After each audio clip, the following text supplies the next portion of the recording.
Michael Franzese is a former mobster. His stories of the criminal underworld and how he escaped it with his life are both chilling and compelling. Almost 3 million of you watched him recount those stories in our last interview, but this week reports suggested that some venues have cancelled bookings on his UK tour, not because of his dark past in organised mafia crime, but apparently because of some of his views about the Israel-Hamas war and the fact that he recently interviewed Andrew Tate. So as the man who faced down the actual mob, seriously fallen victim to the cancel culture mob. Returning to answer that and pick up on our riveting conversation last time is Michael Franzese. Well, Michael, great to have you back in the studio. I must admit, I wasn't expecting to have this conversation because these venues, let's start with some numbers first. How much of the tour is still happening, or is it all being shelved? Well, every venue canceled. Everyone, in a matter of 24 hours, they all canceled. But now they're coming back. And, one of the best ones, the Garage in Glasgow, they had canceled. And then the owner obviously got involved in some way and said, no, we're not canceling. They brought it back. He said, we believe in free speech. So they've been great about it. And the promoters now have been really scurrying around for the past 24, 48 hours trying to get new venues. Quite extraordinary. And some of them are unabashed about it. A spokesman for the Globe in Cardiff told us, we are aware that a recent date on Michael Franzese's tour attracted protesters at the venue who approached customers and resulted in police presence. We view the safety of our customers and staff as paramount. And with this in mind, we've decided to cancel his event at our venue tonight. And those protests were pro-Palestinian protesters, yes, who were upset by support you'd offered Israel. Yeah, it was funny because we were driving to the venue and all of a sudden I see all those protesters out there. I had no idea why they were there. And I said, what are they doing here? And then all of a sudden I hear them shouting, mafia guy and, support of Israel. What had you said about Israel? First of all, I don't, this is not part of my everyday thing. I don't use it that much on my podcast. But I said, look, I'm a Christian. I support Israel, obviously. But I'm against the war, and I don't want to see Palestinians, innocent Palestinians or anybody get killed. I wish the war would end. So I haven't been that outspoken about it. So why are they protesting? I have no idea. I have no idea. They were really calling me out, too. I mean, they started to get a little crazy. They had to call the police, the security did. But they were saying mafia guy, and I support genocide, and all these silly things. Ridiculous, really. But what's extraordinary is that a venue like the Globe in Cardiff would cancel this event because a few protesters don't like what you said about Israel. They didn't cancel it because of anything you did with the mafia. No. I mean, there is, to me, a kind of moral problem with their position here, which is, all right, you can have a problem with you because of your life that you led, right? Sure. And you would understand why people would have that problem. But to do it for this, to book you, and then say, well, actually, because you said something supportive of Israel and a few people turned up to protest, we're going to have to cancel you. What does that tell you about where society now is? Well, it's upside down. I mean, really. I mean, I didn't understand it at all. Like I said, I'm not that outspoken about it, but I am a Christian. I do support Israel. But, look, I see what's happening in the States. I didn't realize I would, be confronted with this when I got here. But it's upside down, no question. The other venue which came back to us was a church, actually, in Kingston, Kingsgate Church, cancelled you and said, we believe that some of the promotion around the event you referred to is incompatible with our ethos, values and policies. And we believe that refers to the fact that you just interviewed the Tate brothers, Andrew and Tristan Tate. Now, I went to Romania and interviewed them. I think you did the same thing. Yes. What's that got to do with the church? I mean, why, again, if you're running a church which is put out for events, why would you have a moral problem with someone sitting down with two people who are accused of various offences but have not been convicted of any against somebody who was in the mafia? Again, I don't understand that, but I'll tell you how out of control it got. I spoke to the pastor of the church here, and he was getting a lot of, flack from people that were calling up and saying that I was going to do this event and Andrew Tate was going to be on video and we were going to talk about it. Absolutely absurd, nonsensical. I said, Pastor, I've been doing this for 25 years, talking about the mob and then my change of life. I said, I've been over 1,600 churches worldwide. I said, so that's ridiculous. But he got scared. They were threatening him. There was actually one group that put him and his family, I believe, on blast. They put him on the internet, showed pictures of him. So he totally backed off. And I said to him, as a Christian, I said, I even spoke to Andrew Tate about Christ. I said, it's on video. You could see it. But then all the other churches, from what I understand, all the other venues, from what I understand, they all canceled because of my interview with the Tate brothers. And I want to say this, I think my position that innocent until proven guilty, I've said that all along, and Piers, that goes for anybody on the planet. I don't care if they're in Romania, the United States, or here. It's been my position. And we spent the weekend with them, and with me, they were gentlemanly. They were very accommodating. I had my wife and daughter with me, and there was no problem. And then we did the interview. One of the venues came back and said it was a decision taken for commercial reasons, implying you hadn't sold enough tickets. What's the truth about that? I hadn't heard that at all. I think they were making all sorts of excuses because this was all set up well in advance. Why would that happen the night before or within 24 hours? It was like dominoes, was it? Yeah, I think that's what it was. They weren't trying to openly say what the reason was, that it had to do with the Tates. Some of them didn't, but it's not a coincidence that they all did it at the same time. It is a bizarre situation where just by interviewing people like the Tate, I've interviewed Andrew Tate 3 times, but I went to Romania, I had no problem interviewing them. They're not convicted criminals yet. They may never be convicted criminals. Right. There's certainly people that have a huge following around the world, Andrew Tate in particular. I would say 1 in 5 people that come up to me on the street are younger men who want to know what's Andrew Tate really like. And I always try and be honest and say, look, I agree with some of the things he says, and some of them I don't agree with. But I can understand why young men gravitate to him, because he has a message of taking care of yourself, working out, not abusing your body, being a hunter, provider, kind of masculine kind of guy. I get why young men who feel a bit disenfranchised from society are gravitating to people like him. Absolutely, and I feel the same way, and I've supported that with him all along. And I think that's a great message. There's no question about it. And I've had so many young men come up to me also, the same thing. And then what I found out recently, just today, is that there was somebody in Parliament that was accusing me of being a misogynist and said that I shouldn't even be allowed in the United Kingdom. That's how far it's gone. Because of your misogyny? Yeah, and I said, well, excuse me, but I'm married 39 years to a very independent woman. I have 5 very independent daughters. Yeah. And I'm anything but a misogynist, and it's amazing that just because you have a relationship with someone that you get tagged like this. But also, it's just a warped morality. Now, when I heard about this, I was trying to get my head around the fact they're booking somebody who has talked very openly about being in the mob. Yeah. And we all know what that entails. You've been quite open about a lot of the stuff you did. And you've renounced that side of your life. Absolutely. And you talk very openly about your Christianity now and your beliefs and how you feel about it all. And that's an important message for people to hear, I think. But it's the idea that somehow they'd be more morally outraged by you sitting down with the Tate brothers, who at the moment are not convicted criminals, or that somehow something you said about Israel, which was not just full gung-ho, they're a bunch of genocidal, evil people, that because you said these 2 things, that is somehow morally less acceptable than you talking about life in the mob. I just find that it's laughable to me. Well, yeah, and some people said to me, why would you sit down with Andrew Tate? I said, well, why would Andrew Tate sit down with me? Right.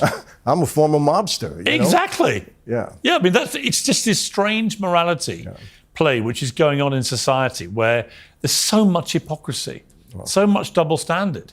I know. Somebody, it was a reporter that called me up today just from the New York Post and said that he saw a posting that the movie The Goodfellas now has a warning that some of the material and might be ridiculous. Offensive. Yeah, it might be offensive to diversity and whatever they call it. And he said, "What do you think about that?" I said, "What could I say? This whole world is upside down." Well, funny enough, I'll tell you who was brilliant this week. Dame Judi Dench, the actress. I don't know if you know her, but she was M in Bond and everything. She's fantastic, and I know her a bit, and she's a great character. But she came out and said, if you really need a trigger warning before you go to watch a play, right? Don't go to the play. Right? Yeah. If you really need to be told that Goodfellas, a movie about the mob, is going to be potentially violent and might upset you, don't watch it. Exactly. Right? How have we got to the stage where people need to have a trigger warning to warn them about something so bleedingly obvious? you know, Piers, they want to hold our hands and tell us what we should do about everything. You know, just leave us alone. Let us live our lives. I mean, it's crazy. It's so bad now. It's getting really. What do you say to your daughters? You've got these 5 daughters. As they're heading off into their own lives, their own worlds and stuff, what do you think of the world they're going into? Well, you know, one of the reasons also I support Andrew and Tristan in their message to young men, I want to make that clear, because my daughters tell me, Dad, we can't find a good guy anymore, you know, out in California. And it is an issue for them. You go see the movie Barbie and you see this is the kind of stuff that they're pushing on. It's terrible. So, you know, I just tell them, listen, you know, they have a certain standard. They've seen me with their mother for all of these years, and they know what they want in a man, and that's what they're looking for, you know. Piers, I've sat down with their boyfriends, and they come to the house and they say, let me explain something. Well, that can't be an easy first meeting. Well, it's easy for me. It's not easy for them. But I tell them straight out, I said, listen, you got good girls here. Take after their mother. They know they're good. I said, but they're very tough. I said, so if you can't deal with that, I said, leave right now because you're never going to win. You know, I tell them straight out. But I wouldn't want Andrew Tate dating my daughter because the stuff he says about women, I think, is misogynist, actually. And that's where I have a problem with him. And I think that's a bad message he sends to young men. A lot of it I do agree with. And that's why he's a complex character and obviously has huge influence and a huge following. But I think this idea that, you know, all women, well, it'd be interesting what your daughters think of being told, you've all got to stay at home, the man does all the work, you just do, look pretty, do the cooking, serve your man and stuff. I mean, I don't think you share that No, view. not at all. And your daughters certainly would, and your wife certainly would. My daughters all work. They all have their job. They're all very independent. My wife actually works with me, but she's a photographer. You know, if she wanted to go out and work, she'd go out and work. I don't ascribe to that at all.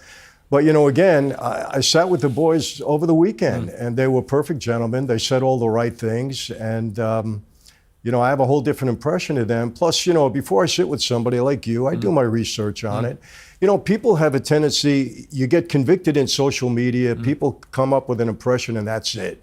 You know, I can't deal that way. I've been involved in this system. I've been to trial 5 times myself. I've seen what the government can do. Give people a chance to defend themselves. I say that all the time, and I think the Tates, like anybody else, deserve that opportunity. And a lot of things that I heard, I think are taken out of context with them. You know, and I said this all the time, things that might be a bit immoral, they're not always illegal. You know, it's the same thing they're doing with Trump now in this courtroom. Well, I was going to ask you about Trump. I mean, I think this Stormy Daniels case is pathetic. I think it's so demeaning for America to allow a recent president of the United States, one of only 46 people to ever hold the job, to be dragged through a courtroom for weeks on end because he may or may not have paid a porn star 18 years ago to keep quiet about a one-night stand. He paid her for something that happened 18 years ago.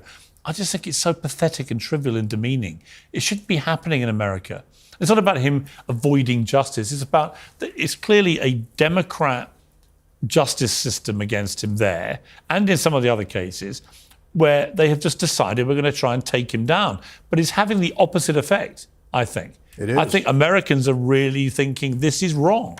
They're seeing through it. It's the most pathetic trial I've ever seen in my life. There is no crime. No. There's no crime. And they're making this man sit through that trial. It's a misdemeanor even if he did what they say he did. Even if it is. But, you know, they're embarrassing his family, his children. It's terrible what they're doing. It's a deliberate attempt to humiliate him. Yes. To try and then make him unelectable. They've tried to take him off ballots in some of the states. There's a real concerted effort to not beat Trump by fair means, but beat him by foul. Absolutely. And of course, what they don't realise is that is likely, I believe, to empower him further, as his poll ratings have shown. It is. You know, I see it. I think people are really starting to wake up. You know, I'm on the Rumble platform now recently, the last couple of months, and people are so angry, you know, about what's going on, because they really express themselves on that platform. And the anger I'm seeing with going on in our system. Piers, you know this, the 2 most dangerous things in any society are this.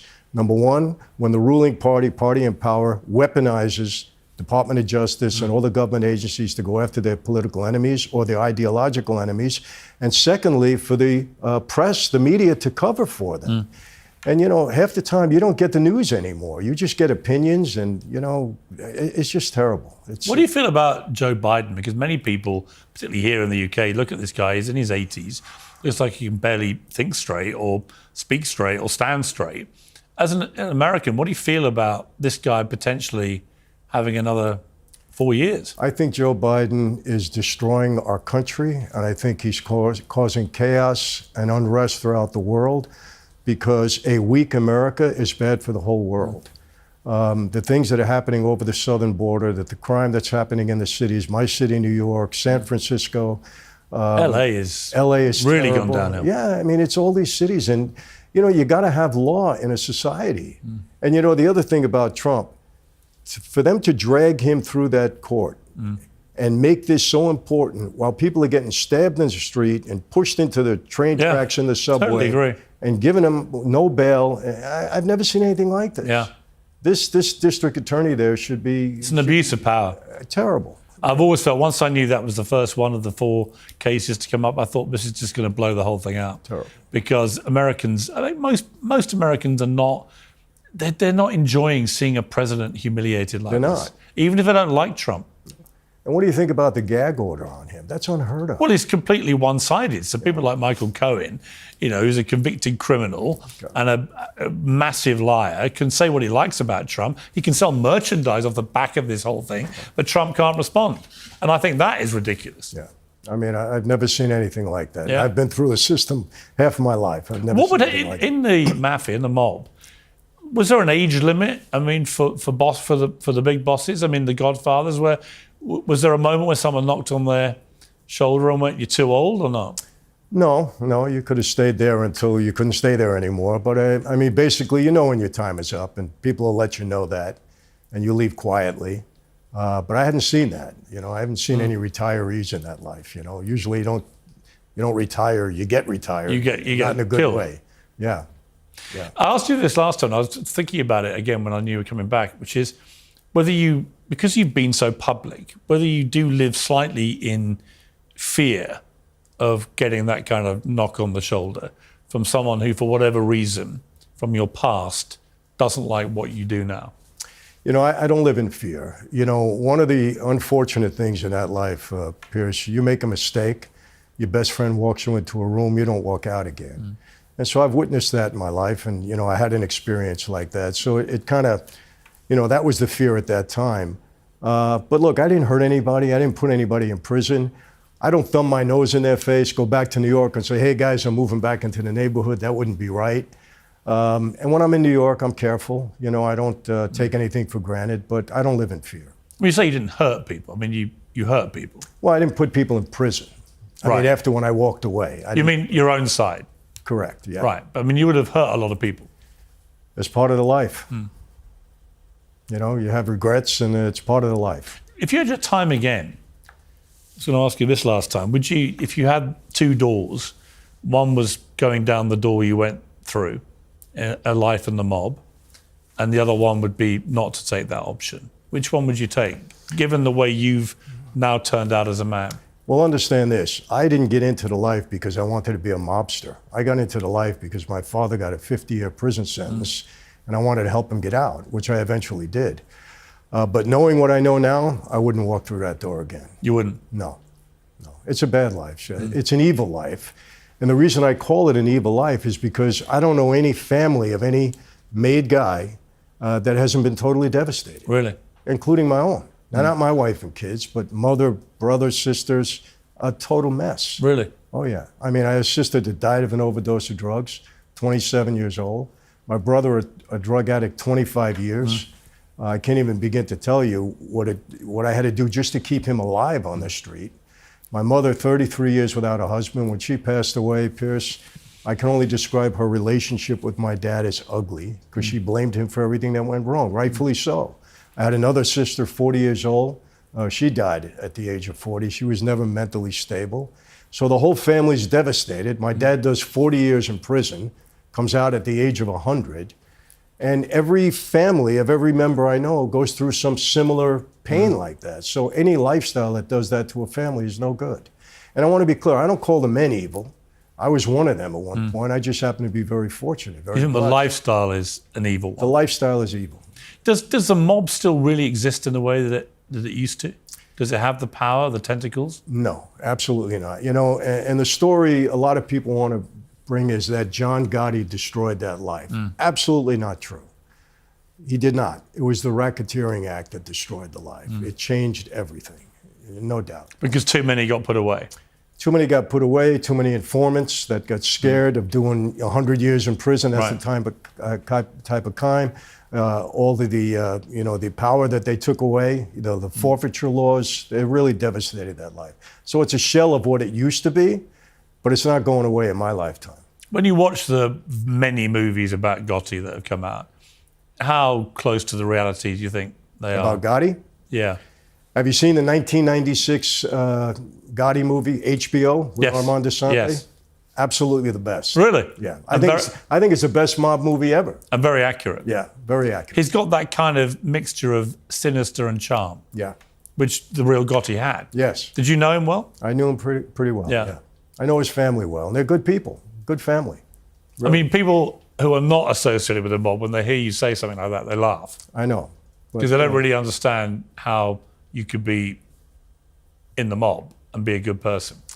Well, why do good people do bad things? It doesn't mean that they're absolutely bad people. And you could say that about anybody in life, There was a lot of guys that I thought were good people in that life. We did bad things. I did bad things.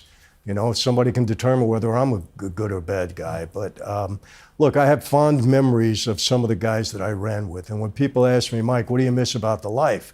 The money, the power, and all that. I said, no, it's the guys, the camaraderie we had with the guys at that time. But What about the girls? Sofia Vergara plays the godmother, Griselda Blanco, in the Netflix series. I saw that. What do you think of that? Well, there would never be any women in our life, that's for sure. No women mobsters. Did you know Griselda Blanco? No, I didn't. Never came across her? No, I didn't know her. We didn't get involved with the cartel or any of that. No. Pierce, we were not drug dealers. I always get flashback when I see that. Well, hang on, because in the Godfather movie, there is that great scene where Don Corleone doesn't want to get involved in the drugs, but some of the other families clearly are. I mean, the mafia has, over the decades, dealt in drugs, right? I mean, it depends which family. Not in a big way. More the mafia in Italy, yes. They were big heroin dealers, absolutely. But during my time, my era in that life, if we dealt with drugs, we died. We couldn't get involved. Well, guys doing it on the sneak, a little bit here and there, of course. They're street guys, but we were not allowed to get involved with drugs. How many bodies are there which have never been discovered, just lying under things? Well, I think a lot of them have been discovered now because so many informants came forward and told these stories. But, if you look at Roy DeMeo, who allegedly killed, over 200 people, I'm sure they haven't uncovered all of those bodies. He had a method of getting rid of them that was quite famously spoken about, I would say. And what about this idea that there's just suitcases of cash all over America, which the mob left? Nah, I don't believe that. They don't. You don't leave suitcases. You haven't got a bit of paper somewhere? Well, no. Where you could go and dig and there might be something there? No. No? Mob guys don't leave their money. They keep it. They make sure they have it somewhere, yeah. Do any mob guys end up rich, or do they all end up blowing it? No, there's guys that left this life wealthy, yeah. Carlo Gambino, very wealthy guy. He died, at home in his house. But, most of them go to prison and die. So when you go to prison, what do you have left? Who was the most dangerous mobster you ever came across? The most dangerous? It's a crazy question because everybody in that life is capable of doing something. Yeah. So people say, did you live in fear of a certain When you think guy? back over all the ones you came across? Well, the psychotic one, I would say, was Roy DeMeo. Yeah, he was a guy, he was a loose cannon. And that's why he didn't last. He didn't last. One of the biggest questions we had after our last interview was, how do you look so good at 72? Is it Botox, Ozempic, a bit of both? Can I say that this is the perfect form because you have a huge audience? The only time I ever have makeup on is when I come to see you. I don't do any of that. Nothing? No plastic surgery? No, nothing. No Botox? Nothing at all. I frown at that. But my dad lived to be 103. Yeah. And at 103, he looked like maybe 85. So we got good DNA. That's it. It's good to catch up. I hope the tour gets back on. People should hear your story. It's actually a very inspiring story in many ways. I think anyone who renounces a life and could talk openly about it and help others perhaps not go down that path. That's got to be a good message. And the idea that churches have been taking exception over other stuff like your view about Israel or meeting the Tates, I think is ridiculous, but so indicative of the life we now have to endure until we fix it. Michael, good to see you. Appreciate that. Thanks, Piers.